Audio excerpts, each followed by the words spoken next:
Today's breaking international developments have put the world on edge, as tensions between United States and Iran reach a dangerous new level. The US has intensified its naval blockade in the critical Strait of Hormuz, a route responsible for nearly 20% of the world's oil supply. This aggressive move is designed to pressure Iran into accepting a nuclear deal, but it may be pushing the region closer to open conflict. Donald Trump is now reviewing fresh military options, including possible airstrikes, as the 60-day war powers deadline approaches, a moment that could legally expand U.S. military action. Meanwhile, the economic shockwaves are already spreading globally. Oil prices have surged past $120 per barrel, shaking international markets, increasing inflation risks, and putting pressure on developing economies. Energy analysts warn that if the strait is disrupted even briefly, prices could spike beyond $150, triggering a global economic slowdown and severe energy shortages in many regions. The Pentagon has confirmed that operations in the region have already cost nearly $25 billion, raising serious questions inside Washington about sustainability and long-term strategy. Defense Secretary Pete Hegseth is facing intense criticism in Congress, as lawmakers demand transparency on war plans, rising costs, and the possibility of another prolonged conflict.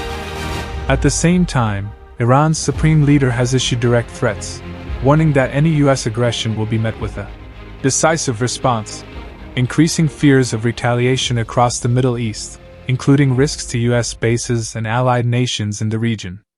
Despite the rising tension, House Speaker Mike Johnson maintains that the U.S. is not at war, but analysts warn that the line between pressure and war is becoming dangerously thin.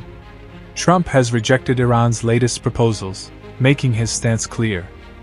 No deal, no relief. The blockade stays.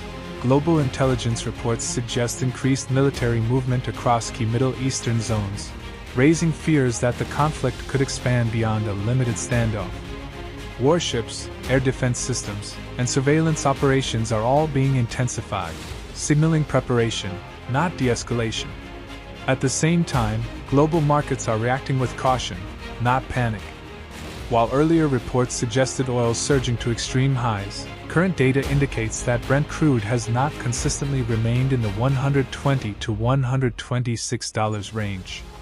Analysts say such spikes are only likely in the event of a sudden large-scale military clash or a direct disruption in oil supply routes.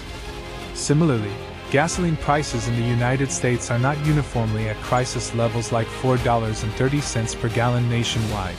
The localized increases and volatility remain possible if tensions escalate further. But here's where the real danger lies. Markets are calm for now, but they are extremely sensitive.